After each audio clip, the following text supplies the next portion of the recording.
A vida é um eterno sofrimento e tem gente sofrendo por aquilo que não deveria sofrer. Se você estiver sofrendo por isso, por favor, pare agora. Quando eu digo de sofrer por aquilo que não precisa sofrer, é sofrer em busca de um motivo, de uma razão ou de um aprendizado pelas tribulações que você tem passado. Se você está enfrentando tribulações, pare de ficar procurando aprendizado nelas. Eu sei que é difícil ouvir isso, até porque nós somos ensinados a buscar na tribulação um aprendizado, mas na busca por esse aprendizado, muita gente tem sofrido excessivamente. Você já tem muitas lutas para se preocupar. Se você ficar procurando aprendizado, uma razão, um porquê de tudo isso, de tudo aquilo, você vai sofrer ainda mais. O que acontece é o seguinte: existe uma corrente filosófica chamada estoicismo, que talvez você não conheça, ou quem conhece o estoicismo pode até estar se perguntando se esse cara vai bater no estoicismo. Não no estoicismo em si, mas na distorção dele. O que é o estoicismo? É uma corrente filosófica que ensina que a vida é uma constante prática de boas virtudes e sempre olhar algum aspecto positivo naquilo que nós sofremos, padecemos. Há sempre um aprendizado.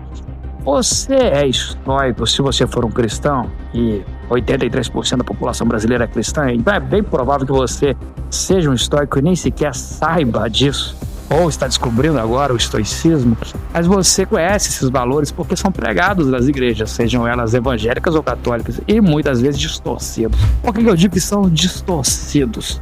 Porque é o seguinte: o estoicismo e o cristianismo, você já percebeu, se parecem tanto que Sêneca, que era um filósofo estoico do século I, era amigo do apóstolo Paulo, que dispensa apresentações e você sabe quem é. Pois bem, os dois eram amigos. Estoicismo e cristianismo se assemelham em muitos aspectos. O próprio Paulo escreve em Romanos capítulo 5 que a tribulação tem sim um valor estoico. Versículo 3 ele diz: porque a tribulação produz a paciência, experiência, esperança, e a esperança não traz confusão, porquanto o amor de Deus está derramado em nossos corações pelo Espírito Santo que nos foi dado.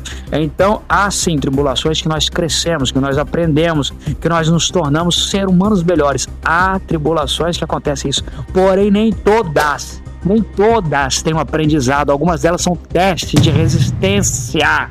E é isso que muita gente não entende, fica nessa neura de querer achar um aprendizado, alguma coisa, um valor, algo que você possa dizer assim: eu cresci por causa dessa luta, dessa prova.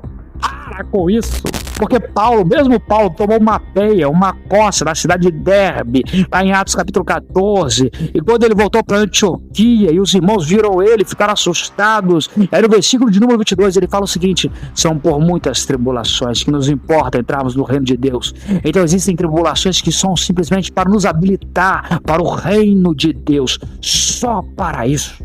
Não tem valor algum, não tem aprendizado nenhum. Esse vídeo vai ficar longo, mas fica comigo até o final, por favor. Eu tentei fazer ele resumido, mas não dá. Tem gente que tá sofrendo à toa, porque ficam tentando achar valor estoico em tudo, e não tem. Tem coisa que é só teste de resistência. Quando Paulo apanhou e ele chega e conforta os irmãos. Olha o versículo 22 de Atos 14, ele conforta os irmãos. Os irmãos olham para ele e ficam assustados. Paulo apanhou muito naquela cidade, na cidade de Derbe. Ele teve que fingir que estava morto para conseguir sair vivo. Quando ele chega, ele fala simplesmente: são por muitas tribulações que nos importa entrarmos no reino de Deus. Ele não diz que ele aprendeu muito. Nossa, como ele cresceu espiritualmente, como ele melhorou como ser humano, como ele melhorou como pessoa, com aquelas pancadas que ele estava recebendo. Tem muita coisa que a gente sofre, mas é porque nós temos que cultivar. Aí é uma virtude estoica: a resiliência, a resistência. É o que falta em muita gente. Oh, meu Pai do céu! Eu encontro pessoas que vêm até mim, eu sou um chamariz de pessoas assim, não estou reclamando não, é meu ministério, Deus me deu isso, não sou eu que vou atrás, elas vêm até mim.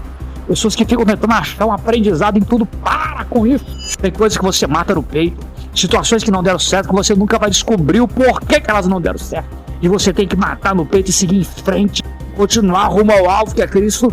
Fazer como o apóstolo Paulo disse em Filipenses 3, versículo número 13 e 14: quanto a mim, irmãos, não julgo que haja alcançado, mas uma coisa faço, esquecendo das coisas que para trás ficam, prossigo para as que estão diante de mim, prossigo para o prêmio da soberana vocação que está em Cristo Jesus. Tem coisa que é seguir em frente e parar de querer achar alguma coisa, algum valor estoico. Isso é ridículo. Uma mãe que perde filhos, e existem, eu conheço, Uma mãe que perdeu 2 filhos assassinados, como é que você vai chegar para ela e falar, você aprendeu com isso? Uma mulher que foi espancada, entrou num relacionamento abusivo, sofreu violência doméstica. O que ela aprendeu enquanto o marido dava bordoada nela? Enquanto ela era traída, o que ela aprendeu com isso? Que valor estoico tem nisso? Uma pessoa que passa a vida inteira tetraplégica, e naqueles respiradouros, morando dentro de um tubo. O que ela está aprendendo com aquilo? Isso é ridículo, vira frase de efeito. Você está aprendendo, você está crescendo. Tem coisas que você está suportando, tem coisas que é só sofrimento. Paulo diz a Timóteo: sofre, pois, comigo as aflições como um bom soldado de Cristo. Ele não diz assim, pergunta o porquê do sofrimento, tenta descobrir o valor do sofrimento. Não, ele fala: sofre, pois, comigo as aflições como um bom soldado de Cristo. Essa é uma virtude do estoicismo que a gente tem que voltar a praticar. Resiliência, resistência. Gente que olha para as lutas de adversidades que não tem explicação e segue em frente, cabeça erguida, rumo ao alvo. Não é essa papagaiada que tá deixando muita gente depressiva. Aí você tem que ficar procurando na sua vida com uma lupa, sabe? Observando cada detalhe, tentando achar um valor agregado, alguma coisa que te fez crescer espiritualmente, mentalmente, filosoficamente, socialmente. Seja lá que porcaria de mente. A verdade é que a gente tem que ser forte, firme. Na vida, todos os dias nos bate de frente. Vem com um problema. Por isso que Paulo fala lá em Efésios capítulo 6, versículo de número 11. Revestivos de toda a armadura de Deus, para que possa estar firme contra as astutas ciladas do diabo. E tendo feito isso, resistir no dia mau, porque o dia mau vem. As lutas vêm e boa parte delas a gente não acha explicação. Faça isso. Deixa as coisas para trás. Deixa toda a carga, todo o trauma. Fica para trás, não fica tentando entender o porquê. Onde você pode crescer, o que isso te ajudou, o que isso melhorou na tua vida. Se você enxergar, amém. Tem tribulações que você aprende, mas não são todas. Mas uma coisa eu tenho certeza: todas podem ser vencidas. Porque o mesmo Paulo também fala em Romanos capítulo número 8, em todas essas coisas, nós não somos vencedores, nós somos mais do que vencedores. Seja mais do que vencedor. Que Deus te abençoe, em nome de Jesus.